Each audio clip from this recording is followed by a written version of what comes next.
Hello everyone, Jim Staley here, Passion for Truth Ministries. Welcome back. It is night 4 of the Feast of Dedication, the Festival of Lights, and more commonly called Hanukkah.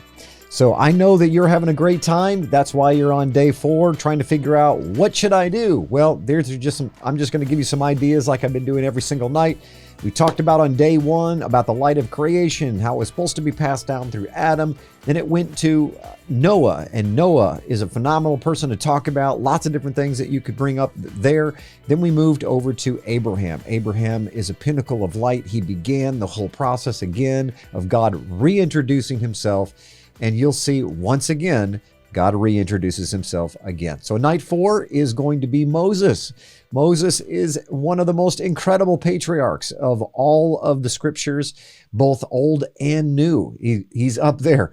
One of the greatest prophets of all time, as Yeshua says. He was going to come another prophet like unto Moses. So Moses is at that place. Can you imagine if your name was there, that the Messiah is going to come just like you? Wouldn't you love to be in a place where you could be compared to even being on the same plane as being compared to the Messiah himself? What an incredible life Moses has, and that's what we're talking about tonight. So tonight, if you have kids, little kids, you might even want to be able to dress up like Moses, get a beard and tell the story, like be in person, be in character of Moses and tell the stories of what you experienced. Know the story of the burning bush. Maybe you could talk about the burning bush, how you experienced it from a first person perspective. Wouldn't that be fun if you could dress up as Moses, especially if you got little ones or grandkids? What an amazing way to make the Bible come alive to them. If you have a little bit older kids, that may not work so well.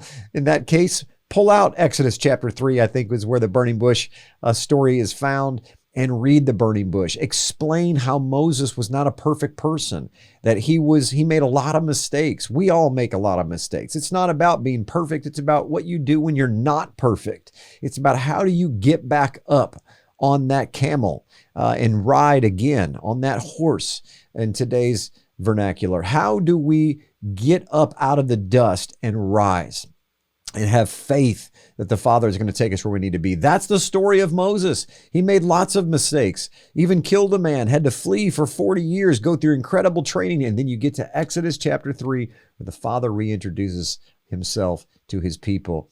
And he says, I am Yahweh Sabaoth. He's the Lord of hosts. This was one of the most amazing times where Yeshua himself, the Lord of hosts, before he becomes a man, he shows up in the form of the angel of the Lord, and he ministers to Moses, and he says, hey, I'm going to be with you. I'm going to be that angel out in front as you're leading them through the desert. So you can talk about different parts of Moses' life, his character, relate all of it back to light, and that he was the torch that had to go 40 years in the wilderness with these people, and he had to keep his cool. You could bring up times where he wanted to lose his cool. He did lose his cool when he came down from the Mount Sinai and he broke the set of tablets. He was so righteously angry for what they did in backsliding. But then explain how the Father brought incredible priesthood from the backsliding Israelites after the golden calf. You could relate any part of Moses' story here. Pick one out.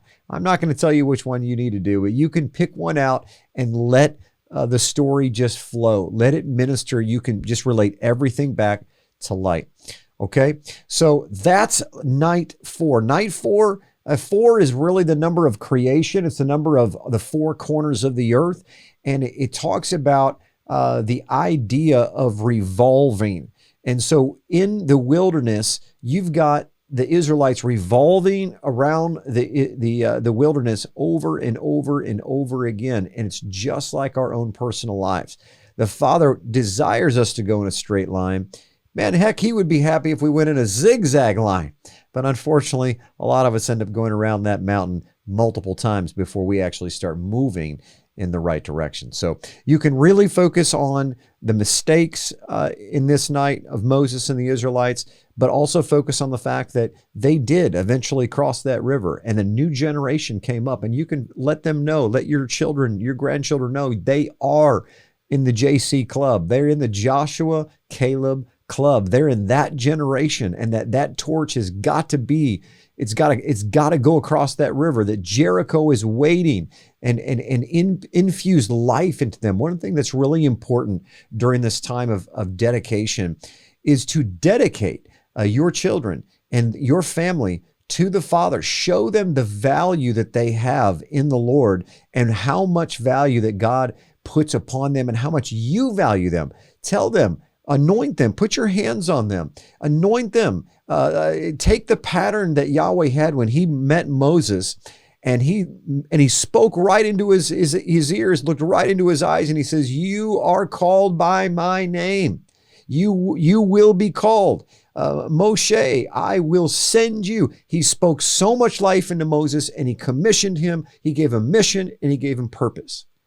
Dads, moms, when were the last time that you gave mission and purpose and a point, and you laid your hands on their head and you said, "This is who you are, and this is what the Father desires for you to do"? Speak life over your children. This particular night is a great time to do that. End the night by playing a game, maybe watch a family movie, or just worship together, or just hang out, maybe go out to dinner, whatever you might want to do. Tonight is night 4. Tonight's about Moses, and I pray that God blesses you as you are on your journey, hopefully not in the wilderness, but crossing the Jordan, leaving the sands of Egypt behind us. Let us move forward in the Gilgal and bring that next generation with us. All right, my friends, happy Hanukkah. I'm Jim Staley, and we'll see you tomorrow night. If this video has blessed you, I encourage you to watch this video and this video as well, and make sure you subscribe to our YouTube channel and turn on those notifications so you don't miss a single video that we put out here at Passion for Truth. Until then, I'm Jim Staley, and I'll see you in the next video.